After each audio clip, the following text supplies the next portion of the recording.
জীববৈচিত্র্যে ভরপুর রাজনগর উপজেলার বৃহত্তর কাওয়াদিঘি হাওরে সৌরবিদ্যুৎ কেন্দ্র ও শিল্পায়নের নামে হাওর ধ্বংসের কর্মযজ্ঞ রুখে দেয়া এবং পরিবেশের ভারসাম্যে হৃৎপিণ্ড কাওয়াদিঘি হাওর রক্ষার দাবিতে মৌলভীবাজারে মতবিনিময় সভা অনুষ্ঠিত হয়েছে।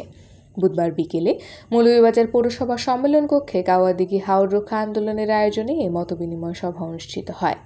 কাওয়াদিঘি হাওর রক্ষা আন্দোলনের আহ্বায়ক সদস্য আসম সালেহ সোহেলের সভাপতিত্বে অনুষ্ঠানের প্রধান অতিথি হিসেবে বক্তব্য রাখেন সিলেট কৃষি বিশ্ববিদ্যালয়ের সয়েল সায়েন্সের অধ্যাপক ডক্টর এম.এ. কাশেম। বিশেষ অতিথি হিসেবে বক্তব্য রাখেন Bangladesh environmental lawyers association Sylhet বিভাগের কোঅর্ডিনেটর অ্যাডভোকেট শাহেদা আক্তার। মতবিনিময় সভায় অন্যান্যদের মধ্যে উপস্থিত ছিলেন প্রবীণ কৃষক নেতা কমরেড আব্দুর রাজ্জাক, অধ্যক্ষ তোফায়েল আহমেদ, মাওলানা মকবুল হোসেন খান, সিনিয়র সাংবাদিক সরোয়ার আহমেদ, বীর মুক্তিযোদ্ধা কমান্ডার আনসার আলী, হাওর রক্ষা সংগ্রাম কমিটি, রাজনগর উপজেলার আহ্বায়ক শামসুদ্দিন মাস্টার, কাওয়াদিঘি সমাজ কল্যাণ সংস্থার সভাপতি কৌশল চৌধুরী, বাংলাদেশ পরিবেশ আন্দোলন বাপা মৌলভীবাজারের সদস্য সচিব শিবপ্রসন্ন ভট্টাচার্য, কাওয়াদিঘি হাওর রক্ষা আন্দোলনের সদস্য সচিব এম খসরু চৌধুরী, যুগ্ম সদস্য সচিব আলমগীর হোসেন, যুগ্ম আহ্বায়ক নুরুল হোসেন কয়সর, দৈনিক যুগান্তরের জেলা প্রতিনিধি হোসাইন আহমেদ, দৈনিক জায়দিন প্রতিনিধি আব্দুল ওয়াদুদ প্রমুখ।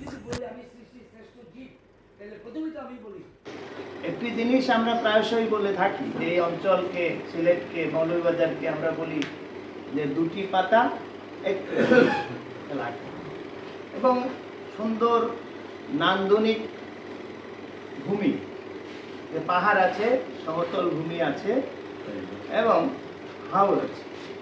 যে রাজনগর উপজেলার যে ছড়া থেকে বালু উত্তোলন করা হয় সেটা সিলিকা বালু, এটা নিয়ে বেলা কাজ করেছিল এবং আমরা আসলে আদালত থেকে ভালো একটা রায় পেয়েছিলাম। সেটা শুধুমাত্র মৌলভীবাজারের রাজনগর উপজেলা না, মৌলভীবাজারের 6টা উপজেলা, এর মধ্যে সদর, শ্রীমঙ্গল, কমলগঞ্জ, কুলাউড়া, রাজনগর, বড়লেখাও আছে। তো মোটামুটি যদিও আমরা বলি যে আসলে আমরা একটা পজিটিভ কিছু পেয়েছি মাঠে, উচ্চ আদালত থেকে আমরা কিন্তু ভালো একটা রায় পেয়েছি যেখানে বলা হয়েছে যে সিলিকা বালু উত্তোলনটা বন্ধ করা হবে।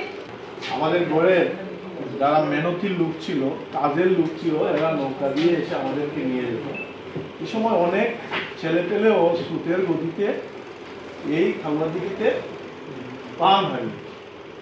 আমি শ্রদ্ধা করে আজকের এই সভা থেকে স্মরণ করছি তৎকালীন সময়ে রাজা সুবিধারায়ণের উত্তরসূরি বংশধর দেওয়ান আব্দুল বাসিত খান চৌধুরী, যিনি প্রথম আপনারা যে আন্দোলনটা করবেন সেই আন্দোলনটা কোন জায়গায় যে শেষ হবে।